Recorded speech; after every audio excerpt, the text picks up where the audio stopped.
Fala pessoal, aqui é o Giovanni Gambetta e hoje nós estamos aqui em mais um podcast beta e hoje eu estou aqui com uma pessoa muito especial que eu admiro muito, que é ela, Williana. Ela que é uma bênção. Para quem não sabe, ela é minha líder do louvor, né? E é uma pessoa assim que quando eu tive os primeiros contatos com você, vou confessar, depois você me perdoa. Eu pensei assim, meu preconceito, né? Ah, não. Essa pessoa não pode ser desse jeito. Tão doce. Sabe o que é? Ela tem um jeito assim tão amável, tão simpática, carinhosa. Aí eu pensava assim, não é possível. Uma hora ou outra ela vai mostrar quem ela é. Porque não pode ser que ela é desse jeito o tempo todo. E, gente, ela é desse jeito o tempo todo mesmo. Ela é uma pessoa incrível, assim, amável, paciente, né? Então, nossa, eu sou muito feliz de ter você como minha líder, de ter você como ministra, né, da Palavra de Deus. Aprendo muito. E até que enfim você veio aqui. Deu certo. Quero te agradecer por estar aqui. E eu tô aqui, eu tive que fazer essa colinha aqui. Quem é a Williana? Williana Carla Durães Ferraz Canedo da Silva, fisioterapeuta, se formando agora em psicanálise, formada em teologia, teopsicoterapeuta e analista corporal e comportamental. Isso. Tudo isso. Mãe, esposa, ainda ministra louvor, ministra palavra, meu Deus do céu. É muita coisa. Obrigado, Liana, por estar aqui. Vou deixar você se apresentar melhor, falar um pouco, suas primeiras palavras. Para começar, é uma honra estar aqui. Muito, muito honrada de estar nesse lugar mesmo. E você também para mim é uma inspiração, então estar aqui conversando com você é uma honra, é um presente de Deus mesmo, né? Legal. Então eu venho nesse ritmo aí de talvez uns 4 anos mais ou menos, buscando bastante conhecimento, né? Sim. Diante de uma palavra que Deus me deu e assim, para cumprir o propósito a qual Ele me chamou, a gente tá buscando. Que legal.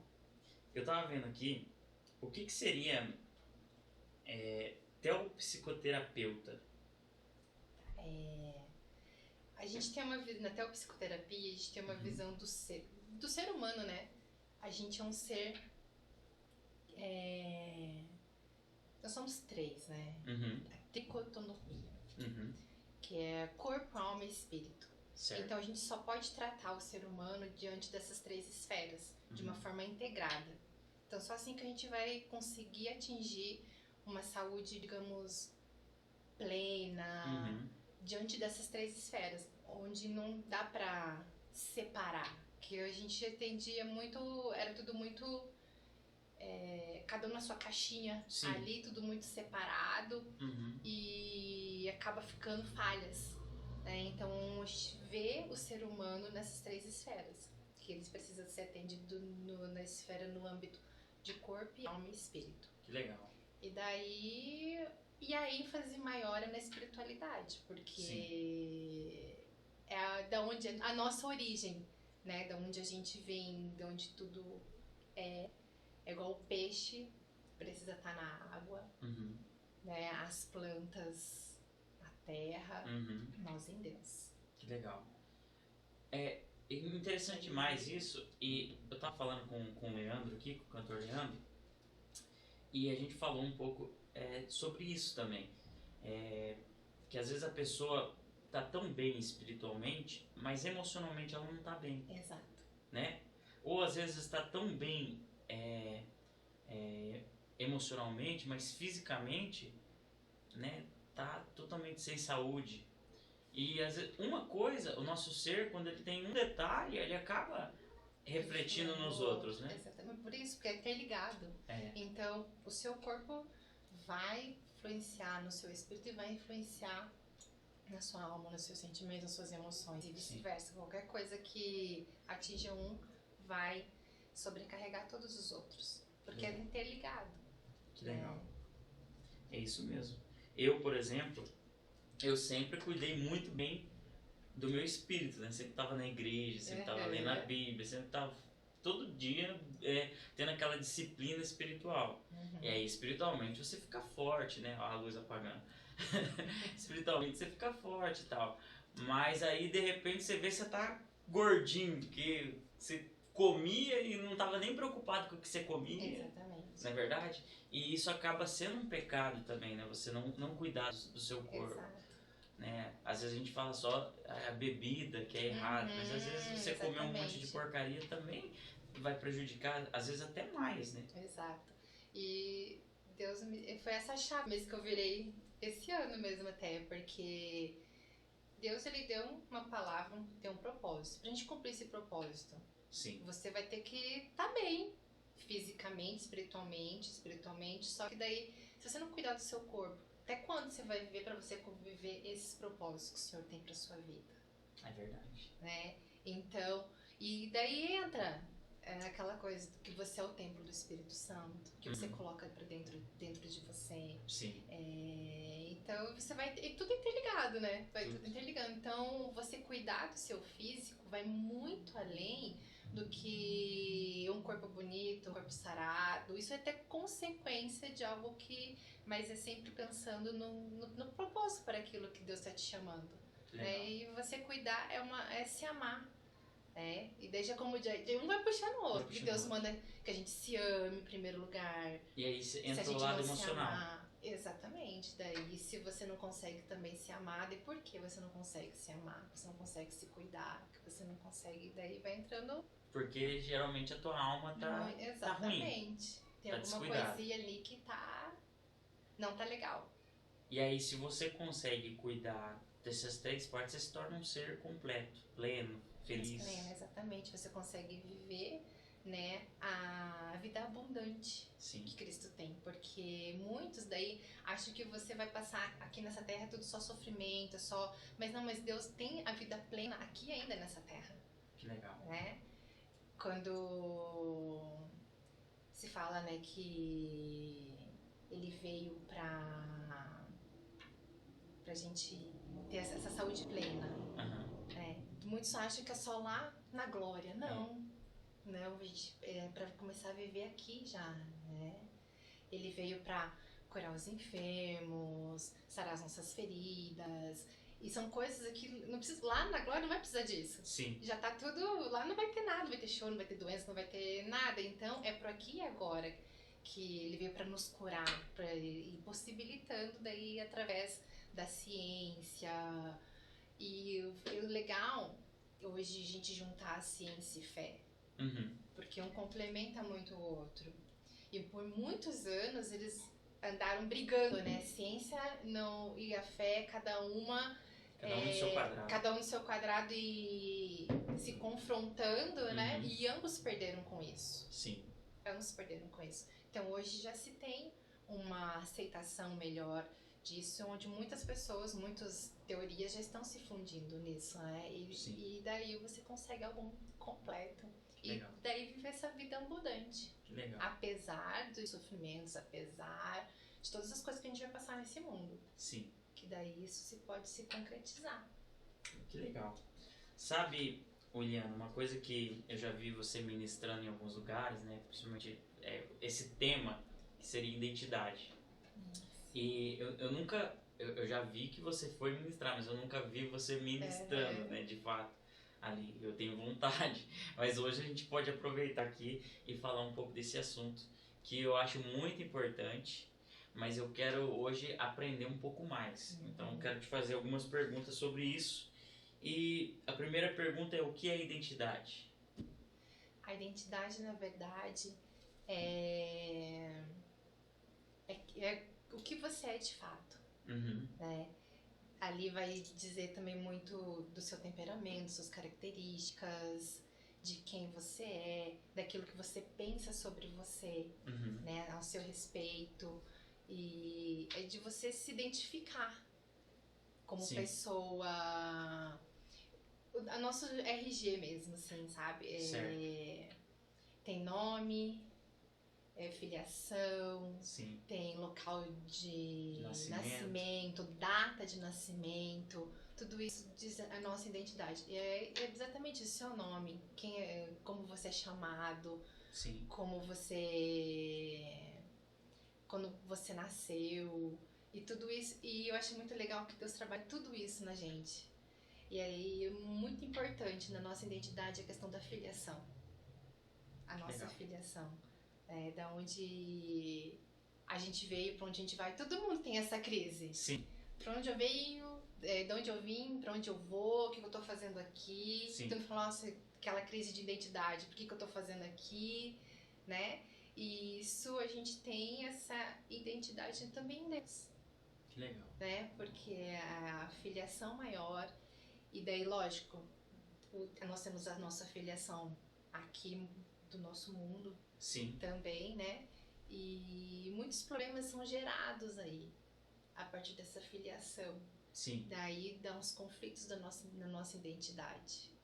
Então, por isso a identidade é base, né? Uhum. A identidade é base e dessa paternidade. Né? Então, tudo...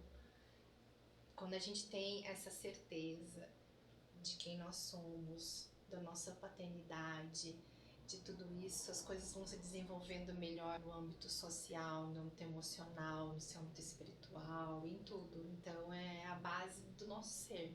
Que legal. E as pessoas, elas passam por crise de identidade. Sim. Geralmente fala assim, às vezes as pessoas, principalmente eu acho, quando a gente começa a ouvir as pessoas falar a respeito da gente, né? As pessoas falam, você é isso, você... Às vezes começa até dentro de casa, né? Com os pais falando pro filho, às vezes um jovem, um adolescente, você não vai dar em nada, você é um preguiçoso. Sim. Isso influencia no que a pessoa pensa ser a identidade dela? Cria-se uma identidade, como é que pode dizer? Distorcida.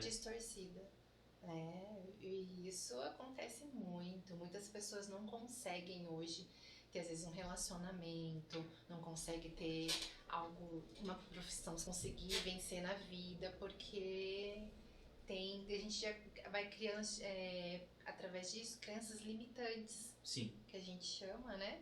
E que vai sendo guardado ali, escondidinho no nosso inconsciente, que vai criando os mecanismos de defesa também. Nossa. Então é algo, uma coisa vai gerando a outra, né? Sim. E quando você fala aí de identidade, até você começando falando, né, que eu era, nossa, que menina meiga, toda Sim. assim, e eu tinha uma crise de identidade muito grande em relação a isso. Sério? Totalmente. Porque eu não me aceitava ser assim. Já mencionei isso várias vezes em alguns lugares, né? Que, por exemplo, quando a pessoa... Eu sabia que era um elogio, eu entendia, não tinha nada contra a pessoa, mas essa questão vinha toda distorcida pra mim. Sim. Como você falou, como vem distorcido, né? E aquilo que você daí pensa a seu respeito. E eu queria ser aquela pessoa que chegando, dura, mais brutona, não sei o que chegou a acontecer. E eu não sou assim. Nunca fui. Sim. Daí quando a pessoa, nossa, como você é meiga, aquilo quando eu falava meiga pra mim, ou nossa, aquilo era igual uma flecha assim que falava, nossa, ela tá me achando fresca. Vinha essa conotação. Sim. O meu inconsciente era essa conotação de ser fresca, de ser chata, de ser, às vezes... Eu tinha essa leitura. Sim. Eu até entendi que a pessoa não tava falando, mas pra mim era isso. E Deus me curou nessa área, assim, quando eu entendi que era dessa forma que Ele ia me usar, do meu jeito de falar, mole, fresca, tranquila, né? Toda assim, eu falei, e é dessa forma que o Senhor queria me usar. E quando eu entendi isso, assim, sabe? E aceitei isso, né? Que é da minha essência, que fazia parte de mim. Que legal. Então, gerou essa identidade dentro de mim. Deus foi trabalhando e eu fui fluindo em outras áreas da minha vida. Lógico, tem muita coisa ainda pra ser trabalhada. Sim. Né? Mas já tô num processo. Mas você não aceitava você ser assim? Não. Você queria ser diferente? Queria ser diferente. Mas você era assim. Assim. E aí você não conseguia romper por você não se aceitar assim. Exato. Você não conseguia viver a muitas forma que Deus coisas, gostaria que você exatamente. vivesse. Que legal. A gente não vive muitas coisas por causa disso. Por às vezes não aceitar o que já tá dentro da O que gente. já faz parte de você. Que legal. Aí Deus te colocou desse jeito, dessa forma, pra te usar dessa forma. Agora, é interessante isso, mas também há um perigo da pessoa, às vezes, confundir identidade com um mecanismo de defesa. Não é verdade? Sim. Porque às vezes a pessoa é muito grossa. Mas por que ela é grossa? Uhum, Né? não justifica. Daí fala assim, não, eu sou grossa porque é minha identidade. Não, calma aí. Eu sou... Educação é uma coisa. ou mesmo, por exemplo, timidez. Por que você é tímido? Não, é minha identidade. Não, calma aí. Por quê? Exatamente. Pode ser um mecanismo de defesa, né? Sim. Porque, e é importante, porque eu acredito, você vai poder dizer melhor, mas eu acredito assim que, vamos supor que lá na minha infância aconteceu um trauma. Exatamente. E eu criei um mecanismo de defesa para me proteger de acessar esse lugar ou de passar de novo pela mesma circunstância.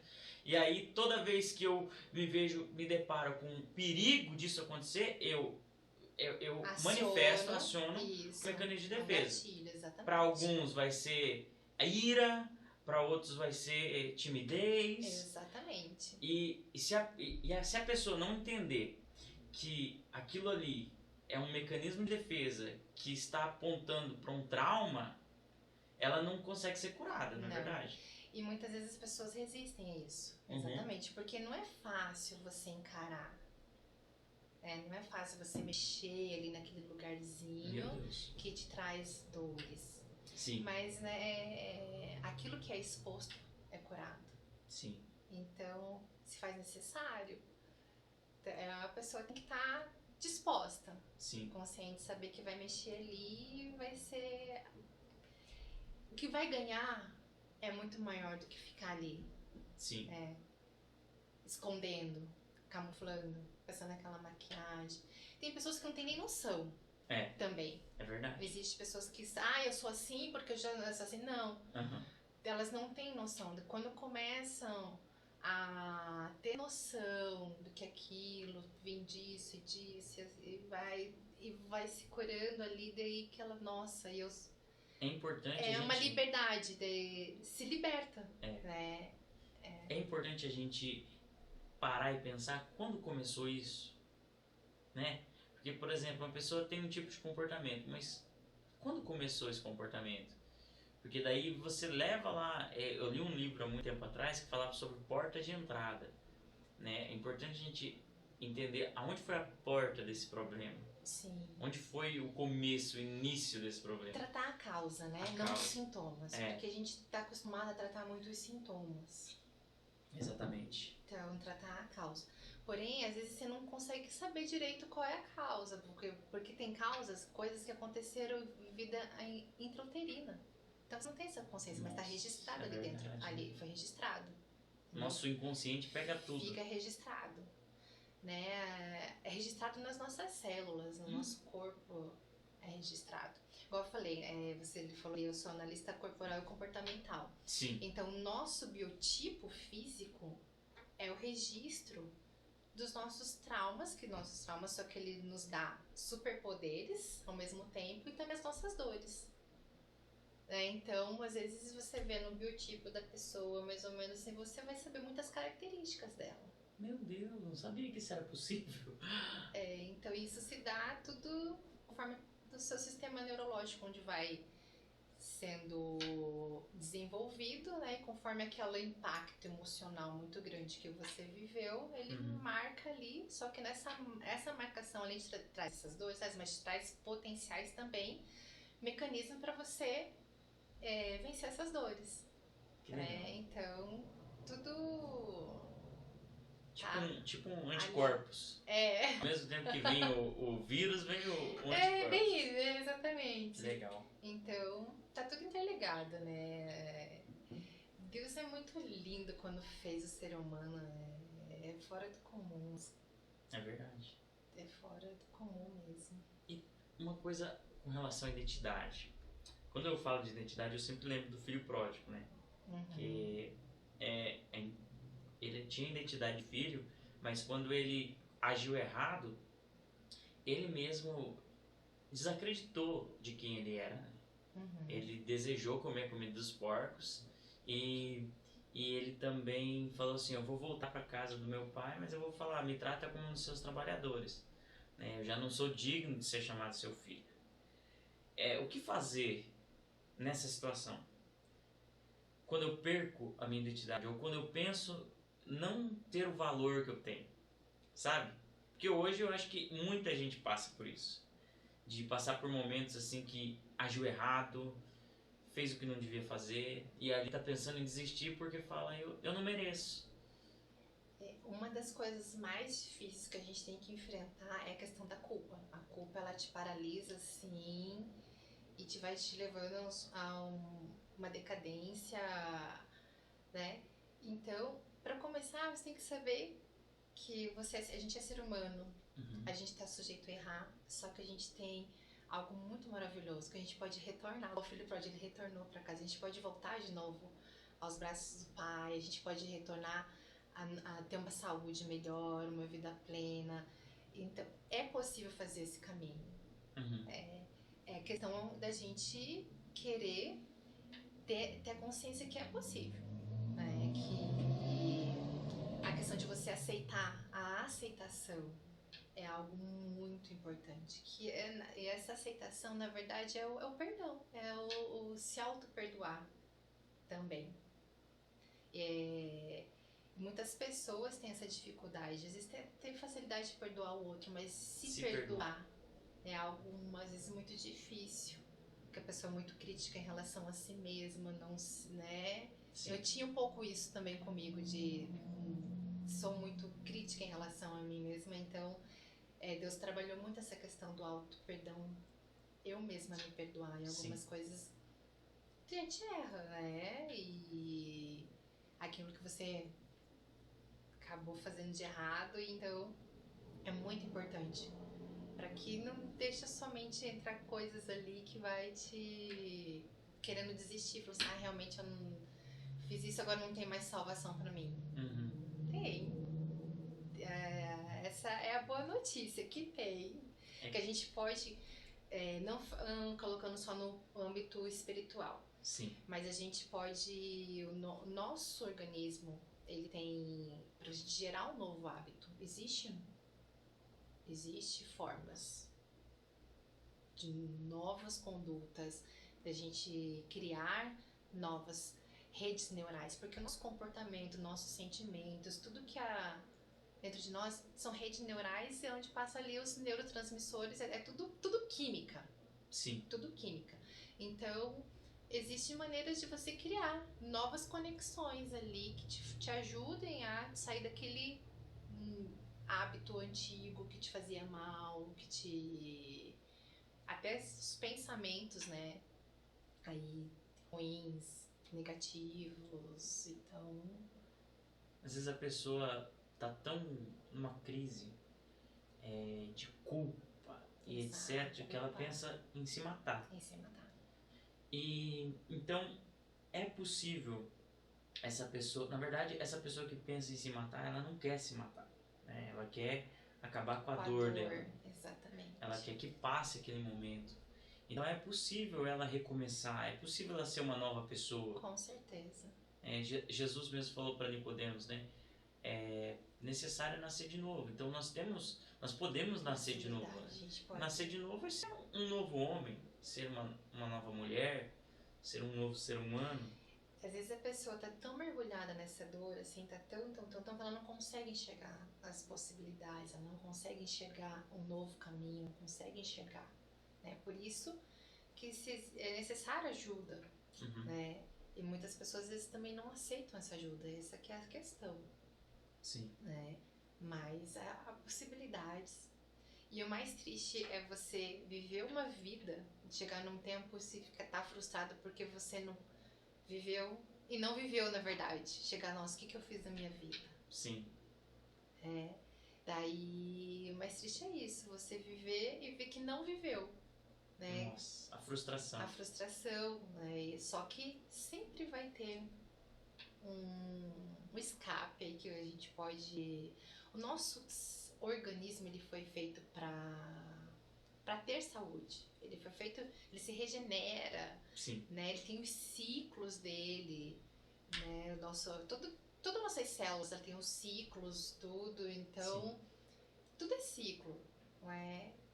Só que, lógico, tem casos que exige mais esforço, mais ajudas terapêuticas, para tudo em si, para num contexto ali. Sim. Mas não é o fim, não é o fim. Que legal. Que não legal. É o fim. Sabe uma coisa que eu vejo que prejudica muitas pessoas e leva as pessoas a esse sentimento de frustração? É algo que é algo chamado comparação. Né? E a comparação, ela distorce a nossa identidade. Totalmente. A gente querer, às vezes, ser igual ao outro, ser o outro, né?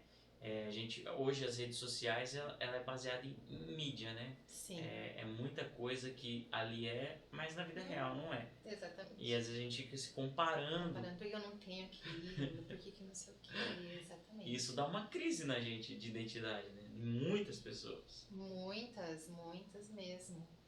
E por isso você tem que saber realmente qual é o seu propósito, por que você tá aqui, qual que seu sentido de viver, de vida, né?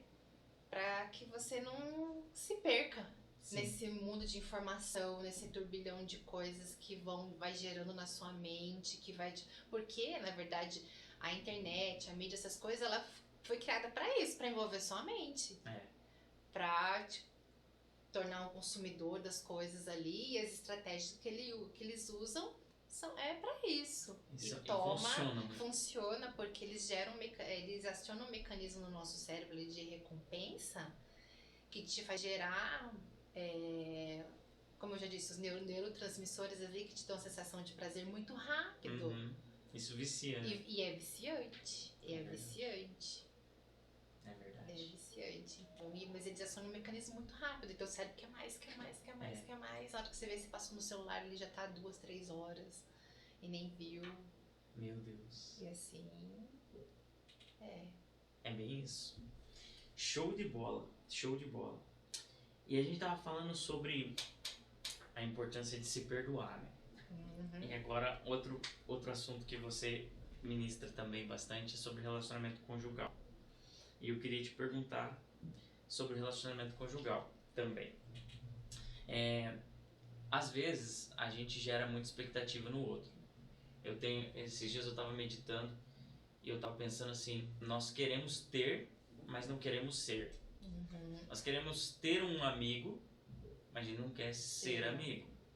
Nós queremos ter um bom filho, mas não queremos ser um bom pai. E assim vice-versa. Queremos ter uma excelente esposa, mas não queremos ser um excelente marido. Né? Então a gente cria expectativa demais, mas não supre expectativa. O que você pode dizer sobre isso?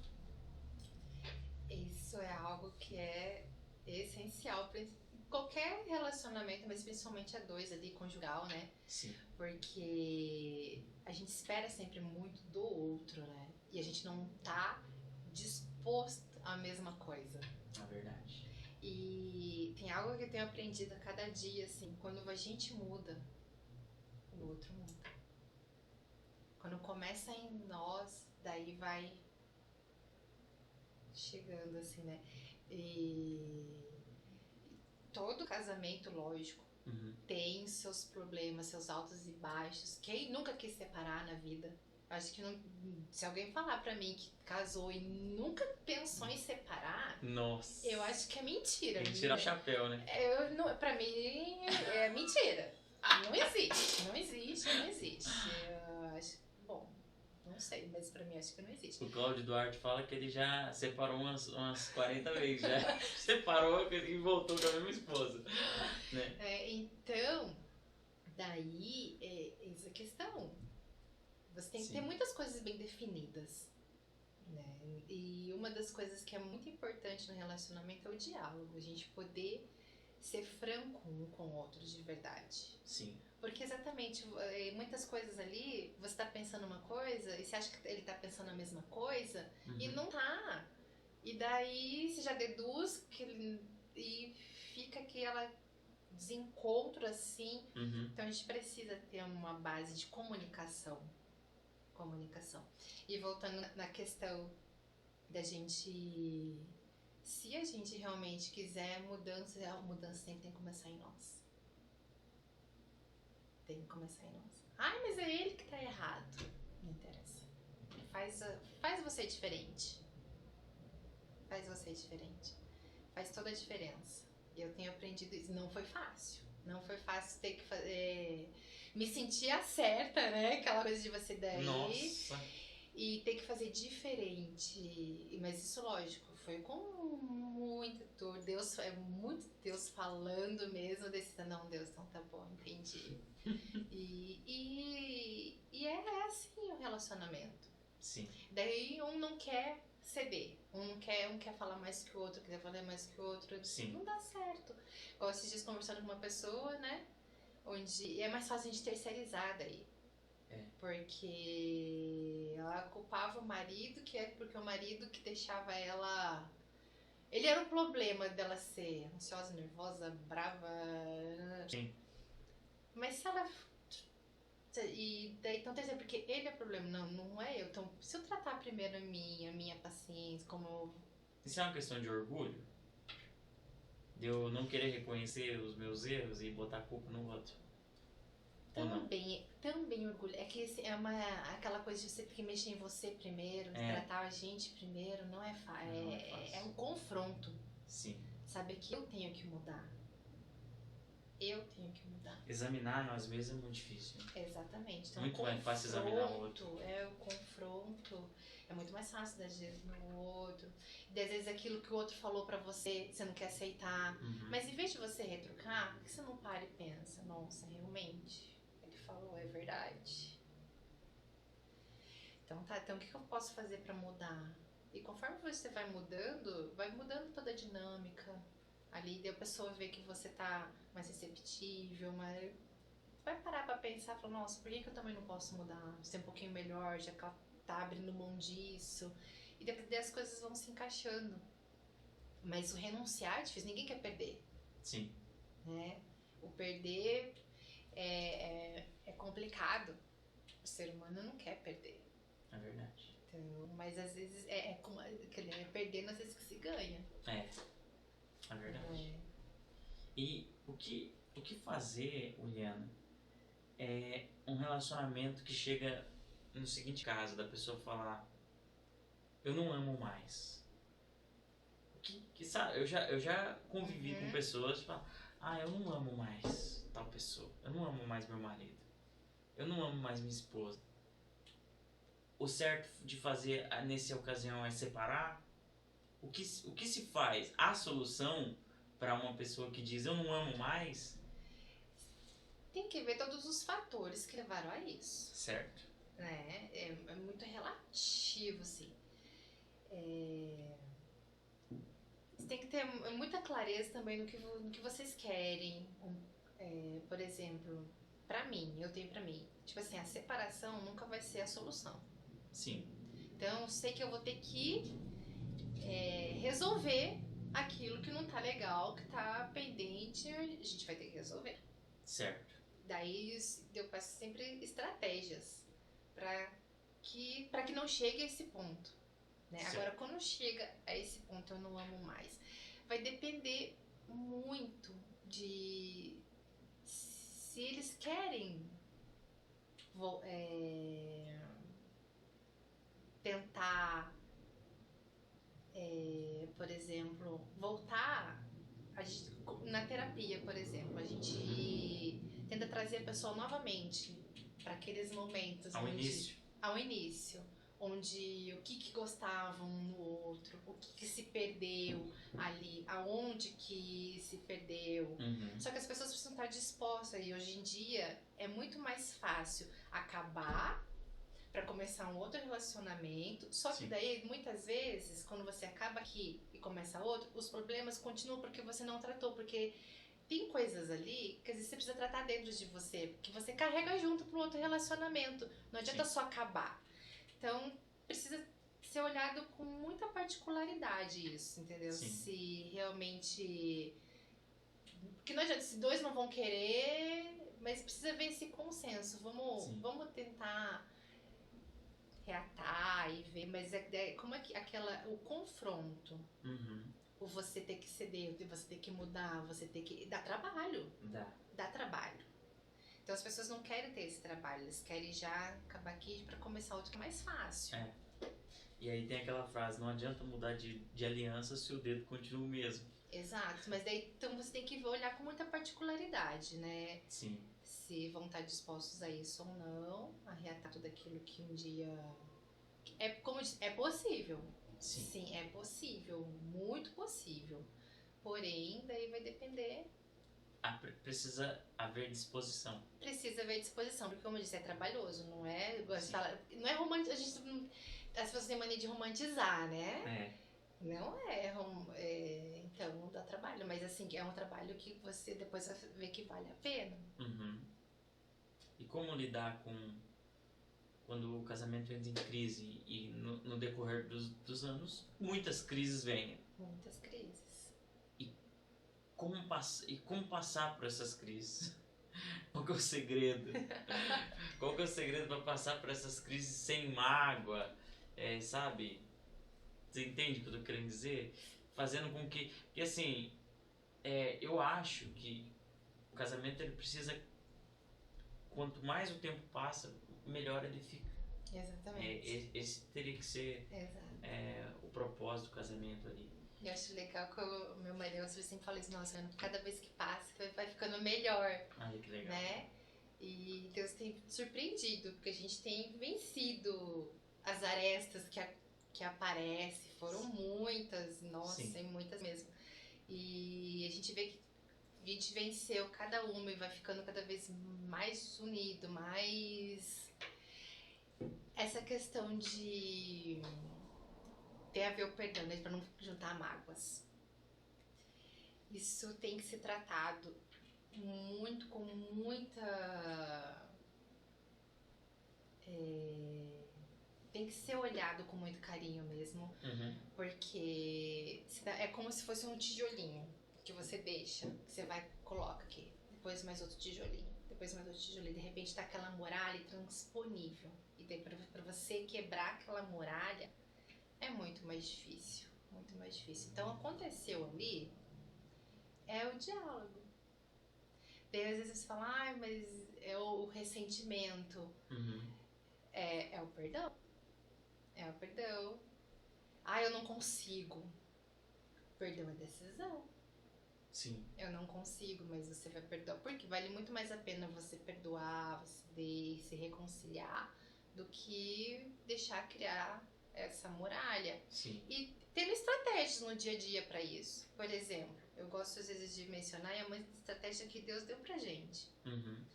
A gente pode estar com raiva um do outro, querendo tipo assim, cada um pra um canto lá, mas a gente uma decisão, né, comum entre os dois, a gente não pode dormir sem se beijar e sem se abraçar. Nossa. Mesmo brigado. Mesmo brigado. E vocês conseguem. Porque daí quando a gente faz isso, você acredita que quebra? É algo tipo assim, uma estratégia que Deus deu pra gente. Foi um combinado de vocês. É um combinado nosso, Deus deu. E mesmo que você esteja irritado. Mesmo. Muito difícil acontecer daí de não acontecer. Já aconteceu assim, mas é muito difícil. Mesmo bravo, assim. Só que daí, tipo assim, às vezes um não quer dar o braço torcer pro outro e fala, então, e o meu beijo? Né? Tipo, não sou eu que vou dar, cadê? Você não vai vir me dar um beijo? Tipo assim, pra jogar. Mas daí começa a brincadeira de novo, mas se for assim, eu não gostei, daí a gente consegue começar a conversar. Às vezes, olha, mas não foi legal isso, não gostei disso, não sei o que aconteceu assim. Daí a gente começa a conversar. Legal. Mas mesmo bravo, assim, às vezes é o combinado, a gente tem que se abraçar. Igual criança, irmão briga, abraça, eu não fico, abraçou daqui a pouco. Enquanto não quebrar aquele gelo, assim. Que legal. Sabe? E Deus realmente quebra todas as barreiras ali daquele momento, né, entre a gente consegue conversar a respeito, esclarecer, né, às vezes precisa de mais diálogos ainda em relação àquilo. Que legal. E depois Deus vai... Essa é uma estratégia boa. É uma né? estratégia, tipo assim, pra gente ter funcionado. Sim. Né? É algo que Deus deu pra gente. Então, mas... Deve ser legal imaginar a cena, né? É. Os dois bicudos. Bicudo, um virado pra um lado, outro pro outro, assim, sabe? Né? Então, a gente não pode dormir sem se abraçar. Tipo assim, desarifica aquilo lá. Então você, né, tá bom, então vai, vira. Igual coisa de criança, igualzinho, assim, Que sabe? legal. Mas Que legal. tem funcionado. A gente foi num retiro de casais, eu e a minha esposa, e lá o pastor Carlos Ribas que ministrou, e ele ministrou algo que eu achei muito fenomenal, assim, fantástico. E tem a ver um pouco com isso que você falou. Ele falou sobre o contexto de uma luta MMA. Ele conta tudo, ele prega muito bem, é um excelente palestrante sobre casais, casamento. E ele estava falando que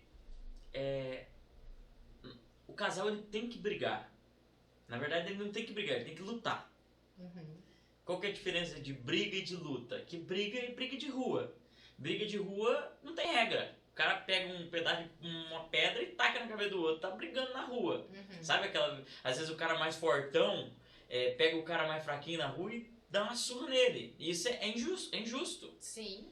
É uma briga de rua. É algo injusto. Não tem juiz, não tem peso, não tem nada. Ele falou assim, não. O casamento precisa ser MMA. Precisa ter regra. No MMA não luta um cara de 50 quilos com um cara de 80 quilos. Tem que ser o mesmo peso. Mesmo nível. No MMA você não pode dar qualquer golpe. Não pode dar golpe baixo. Tem regra. Né? Então daí ele começou a falar tudo isso, falar do juiz. Eu achei muito legal. E ele falou assim do quesito regra. Tipo, você já conversou com seu esposo, com sua esposa, sobre quais são as regras na hora que vocês forem discutir? Exato. Né? Regra que não vale golpe baixo. A mulher fala, eu não gosto que fale da minha mãe. Então não fala da minha mãe. Eu não pode xingar, não pode desrespeitar. Né? E a gente normalmente quando acontece essas brigas, você já vai querendo golpe baixo, né? Porque você quer pegar daí aonde que... Você quer cutucar. Lá onde... Né? Então tem tudo isso. É importante isso. E essa foi uma regra que você criou com ele, né? Uma regra de proteção ali. Exatamente. Tem nos protegido mesmo. Que legal. Tem nos protegido. E porque não é fácil mesmo, porém é maravilhoso ao mesmo tempo. Sim. Quando você vê que as muralhas estão caindo por terra e vocês estão se relacionando cada vez melhor, se gerando aquela base de confiança um no outro. Sim. Né? E a confiança que você tem um no outro é muito bom. Você poder ter a confiança. E eu acho que uma das coisas mais gostosas do casamento é a reconciliação. Essa é a minha opinião. Quando você sai de uma crise de volta, sabe? Ou quando você sai de uma discussão e volta. E volta a funcionar todas as áreas. Volta a funcionar o carinho. Volta a funcionar a área sexual. Que é muito importante, né? Sim. E que na igreja é muito pouco falado, né? Muito pouco falado. Você vê muitos sexólogos ou falar de sexualidade fora da igreja, né? Fora da igreja. Isso é algo, assim, que precisava mudar muito. Sim. Porque a gente vê muitos chegando pra igreja em si nos dois extremos, né?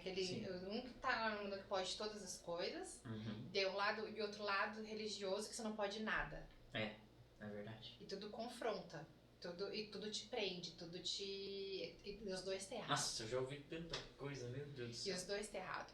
E Deus fez, né, o homem e a mulher para viver a plenitude do casamento, do sexo, dos dois ali, eles crescem nisso e isso é tão lindo que Deus compara o casamento com o relacionamento dele com a igreja. Sim. Eles são o exemplo, ele é o exemplo, né? Então, ali a parte da sexualidade deveria é algo que tem sido uma falha muito da igreja. Sim. Daí acaba deixando muita coisa vir de fora. Sim. Né? E a forma como as pessoas entram na sexualidade... Porque sexualidade não é sexo. Certo. O que é? Sexualidade vai muito além. Compara a sexualidade como uma árvore, por exemplo. Certo. Ela é o tronco, a sexualidade, e os galhos que se tem são todas as áreas. Que daí, no caso, é o sexo, é o desejo são os relacionamentos, são a profissão, a sua vida. Vida é sexualidade. Que legal. Então as pessoas confundem muito. Então, falar sobre sexualidade não é só falar sobre sexo. É falar sobre as emoções, é falar sobre sua pulsão de desejo. E o desejo, essa pulsão de vida que tem na psicanálise, né, Freud chama de libido. Essa libido não é só direcionada ao saída. Libido é desejo de vida. Você precisa ter desejo.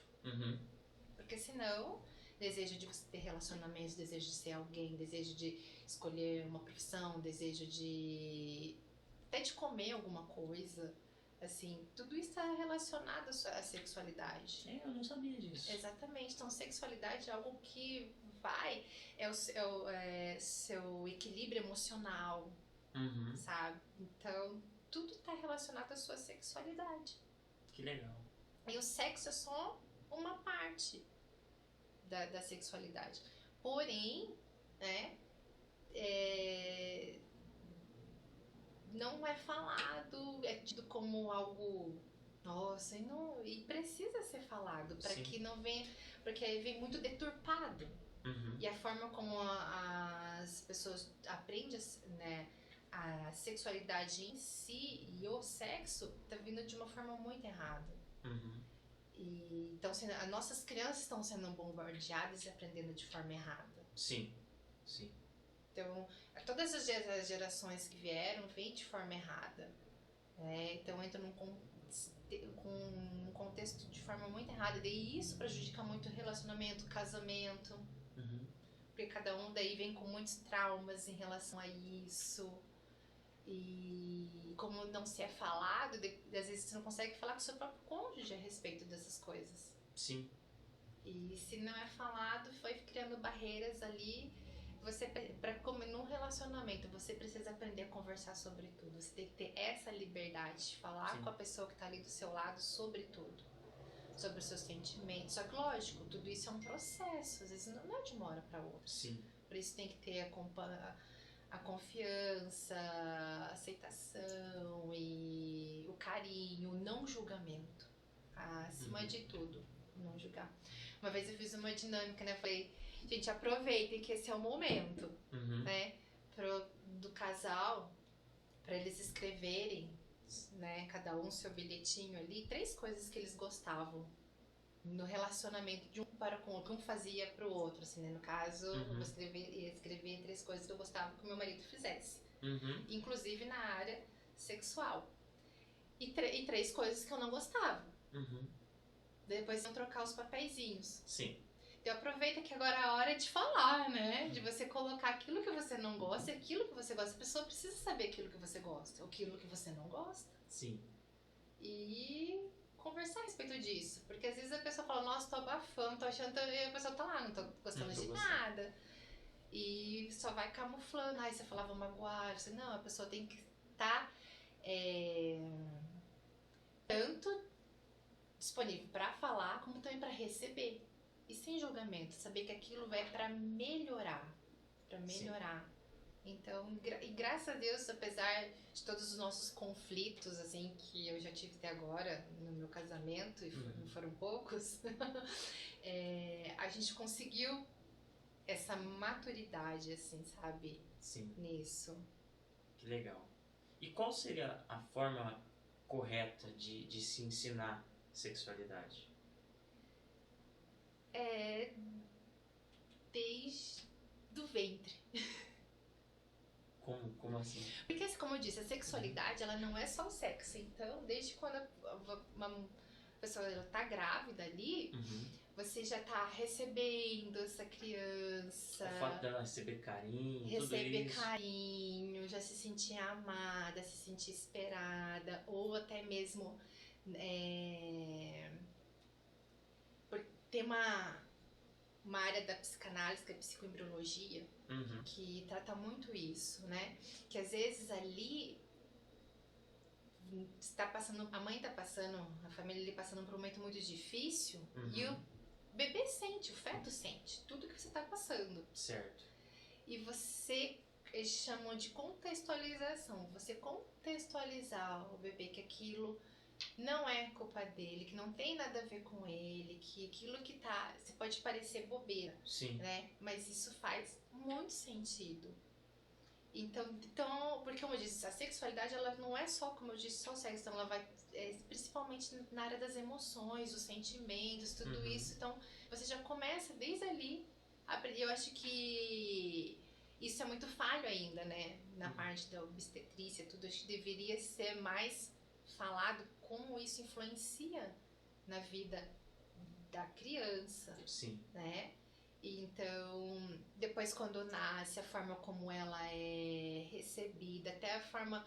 Porque a gente acha que as crianças não têm vez, não têm vontade, o bebê não tem nada, é só sei que é manipulado ali. Não. Sim. Então, respeitar as vontades. E no caso, quando vão tendo maior consciência. Sim. Questão de...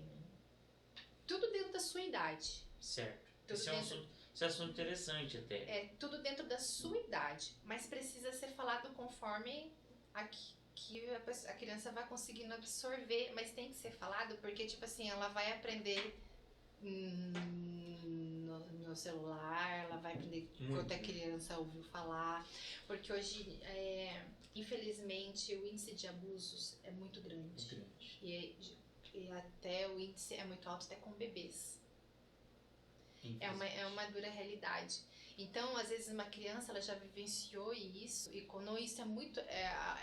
É como um copo de água aqui, que você coloca tudo assim, ele transborda. Ela não tem capacidade, estrutura para tudo isso. Então, às vezes, ela vai transbordar, esse transbordar pode ser fazer com outras crianças também. Geralmente, quem é abusado se torna um abusador? Não. Não? Não, mas pode acontecer. Pode acontecer. Pode acontecer. Entendi. Pode acontecer. Igual eu falei, ela transborda ali de uma certa forma que às vezes ela acha que é normal, porque quando a criança ela não tem consciência. Sim. Certo, errado nessas questões. Né? Então é necessário até mesmo para ela aprender a se defender disso. Sim. Como vai muito de equilíbrio também. Hoje a gente tem as famílias estão muito desestruturadas. Sim. Né? Então, às vezes, conforme o que ela recebe de fala, o toque... Então, às vezes, um abusador, ele não começa... ele vai dar um docinho, dar alguma coisa, faz um carinho. Às vezes, aquele carinho, ela acha até melhor do que, às vezes, a forma como ela é tratada na casa. Sim. Então, é tudo muito sério. É muito sério. E tem um psicólogo, né, o Eric Berne, que ele fala, o método dele chama de análise transacional. Sim. E tem alguns estudos nessa área que falam assim, que às vezes, normalmente, não só a criança, mas o próprio adulto também, mas principalmente na criança, porque o toque é algo essencial para o ser humano. O toque é vida. Sim. Então... Daí, às vezes, se você não tem esse toque de carinho, esse toque que te faça falar, nossa, eu existo, né? A pessoa me percebeu, me senti, né? A nossa pele é o maior órgão do ser humano que a gente tem no corpo humano, né? Cheio de receptores, coisas assim. E às vezes, se você não... Como a gente necessita tanto de toque, às vezes ela chama atenção até para apanhar, porque é um toque. E daí o ruim é quando ela costuma a ter os toques negativos como forma de ser notada, ou às vezes até o próprio abuso, uma forma de, pelo menos eu fui tocada de alguma forma. De De interação.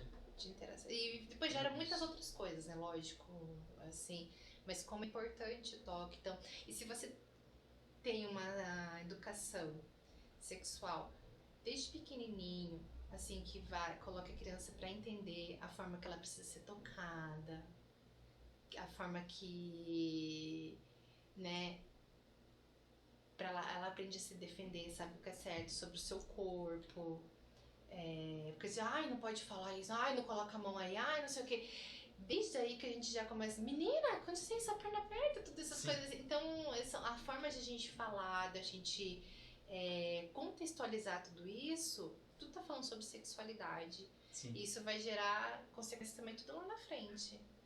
Então, é muito importante a gente tá falando com as nossas crianças, porque vai chegar numa idade da adolescência que depois eles não vão querer mais ouvir da gente, eles vão querer aprender, ouvir, pesquisar das coisas de lá fora, internet. Daí que é o perigo, daí se ele já tem uma base, sabe, ali, então eu acho que é tabu ainda, né? Sim. Falar sobre isso, é muito tabu, mas precisa ser falado mais, principalmente nas igrejas. É verdade. Eu estava falando, me veio na mente assim, que a possibilidade, né, de uma pessoa que por carência dessa interação com o outro, de receber e às vezes apanhando, às vezes sendo abusado e Exatamente.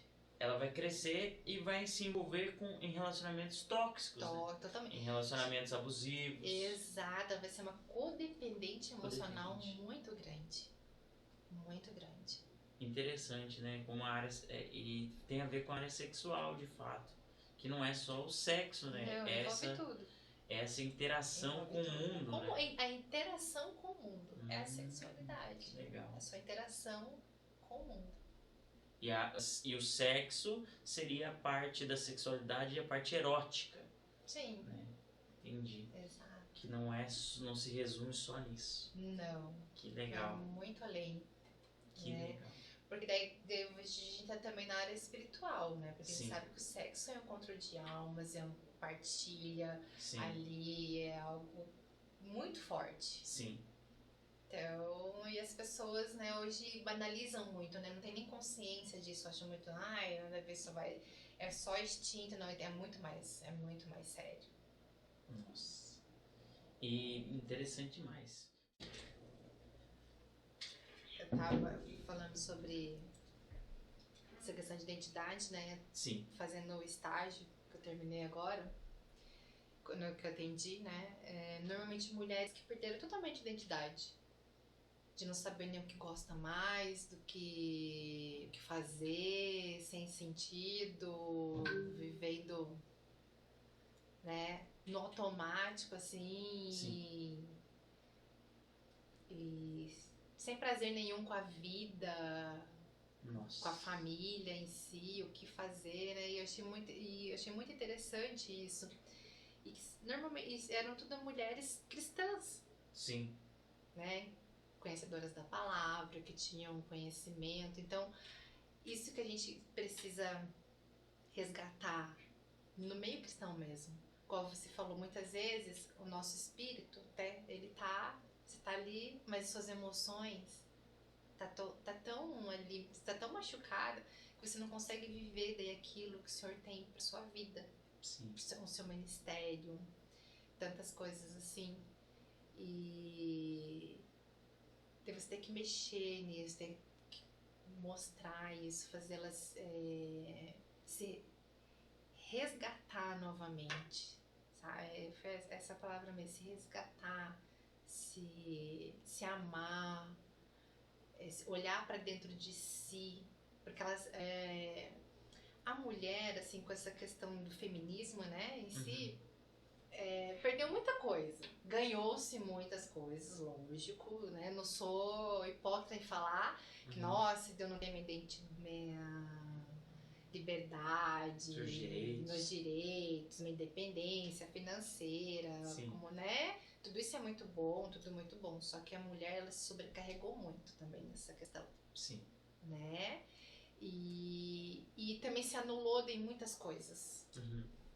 ganha-se muita coisa ali, mas em algumas áreas básicas ele também se perde muita coisa. Então você tem que ter um equilíbrio muito grande nisso. E às vezes vão nessa loucura de ter que dar conta de tudo, ser super esposa, super mulher, super não sei o que, daqui a pouco, uau, assim, sabe? E se perdem. Então a gente tem que ter muita sabedoria. A mulher sabe edifica o seu lar, né? Então a gente tem que ter muita sabedoria, muito equilíbrio. Saber mesmo aonde Deus tem me chamado. Sim. Pra fazer o quê? Eu preciso fazer isso, fazer aquilo. Eu preciso... Porque nosso primeiro ministério é o nosso lar. Sim. Nosso lar, né? Mas se resgatar, porque vi muitas mulheres anuladas, assim, sabe? Sobrecarregadas, assim, naquele cansaço, daí onde perderam o sentido, não tem mais ânimo nem pra trabalhar fora, nem pra estar em casa, nem pra nada, assim, sabe? Sim. E conhecedoras da palavra, mas elas não sabem mais quem elas são. Daí resgatar isso. Então eu percebi que existem muitas pessoas vivendo assim, homens também. Sim. Porque a demanda do homem também de ser provedor, de ter que ter isso, tem que ser aquilo, tem que... também é pesado também, carrega. Sim. E daí a sociedade impõe isso também, então a cabeça fica... De repente a pessoa surta também, não consegue agora, né? Então, vi pessoas assim, muito cansadas e precisando aprender a descansar, a se olhar novamente, se repensar e tipo, aonde que eu preciso estar, fazendo o quê e começar a recalcular a rota. Sim. Né? Sabe uma coisa que eu acho interessante sobre isso? Quando o diálogo que Jesus tem com Pedro, quando Jesus pergunta quem estão dizendo que eu sou, né? E uns discípulos falam, estão dizendo que o Senhor é esse, aquele ou aquele outro. E aí Jesus fala para os discípulos, e vocês, quem vocês dizem que eu sou? Aí Pedro fala, tu és o Cristo, o Filho do Deus vivo. E logo após que Pedro fala, tu és o Cristo, Jesus olha para Pedro e fala, e tu és Pedro. Olha que interessante. Pedro teve uma revelação de quem Jesus era. E Jesus deu a revelação para Pedro de quem ele era. Tu és o Cristo e Jesus, tu és Pedro. Que legal, né? Então eu acho que isso é muito interessante. Quando a gente conhece verdadeiramente quem Deus é, Deus revela verdadeiramente quem nós somos. Exatamente. Então tu és o Cristo e tu és Pedro. Então a nossa essência tem que estar no Senhor. Que legal. E a partir dali a gente redirecionar. Porque muitas vezes a gente está fazendo aquilo que não é para ser feito. A gente sobrecarrega mesmo. Sim. Cansa, né? Cansa, é pesado daí. É pesado você fazer algo que não é pra você fazer. Você não foi chamado. Você não foi chamado pra aquilo. Não tem a ver com a tua identidade. Não tem a ver com a sua identidade. A gente cansa. A gente cansa, é pesado. Te estressa. Te esgota. Então tudo isso faz parte. E aí tem que fazer igual o GPS, recalcular a rota. Recalcular a rota. Tem uma hora que você tem que parar e recalcular. Senão você só vai se perder. Então, exatamente, só fica andando, mesmo e acaba a gasolina, funde o motor. Só dá prejuízo. Só dá prejuízo. É bem isso. Que legal. Miliana, mas muito obrigado por essa conversa, por esse papo. Foi um prazer. E sempre no final eu peço que o convidado deixe uma mensagem final para as pessoas que vão assistir. Então, fique à vontade para falar para o pessoal que está te vendo agora e que vai te ver durante muitos anos aí quando acessar esse podcast. A minha mensagem é para que vocês sempre olhem para dentro de vocês e perguntem mesmo, procurem ser direcionados mesmo por Deus. Qual o seu propósito? Qual a sua identidade? Para aquilo que você foi chamado para fazer, para que você não se canse no processo. E você saber quem você é, para aquilo que você foi chamado faz toda a diferença. Você pode ter lutas, mas você sabe que tá no caminho certo, fazendo aquilo que é para ser feito. Então a recompensa vem. Então não desista, não se mergulhe nas suas dores e saiba que existe possibilidades. Muitas vezes a gente precisa mudar a nossa visão, mudar os nossos hábitos, mudar muitas coisas, mas vale a pena a mudança, né? Igual tem aquele cantinho, vai valer a pena, né? Então vai valer a pena, todo esforço vai valer a pena. Então acho que é isso. Que legal. E pra encerrar, a gente vai cantar uma música, né? Vamos cantar uma música.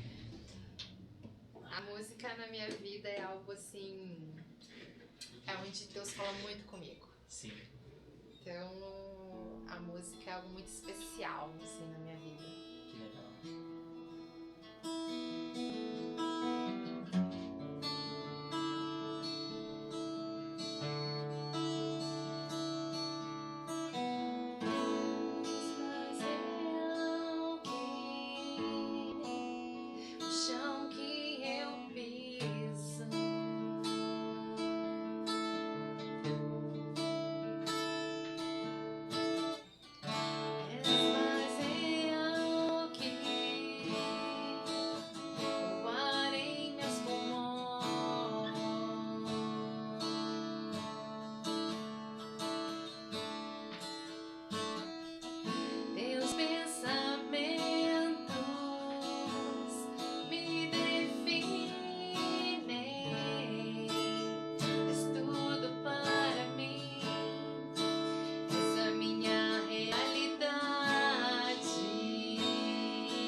Pertenço a ti, és tudo para mim, és a minha realidade.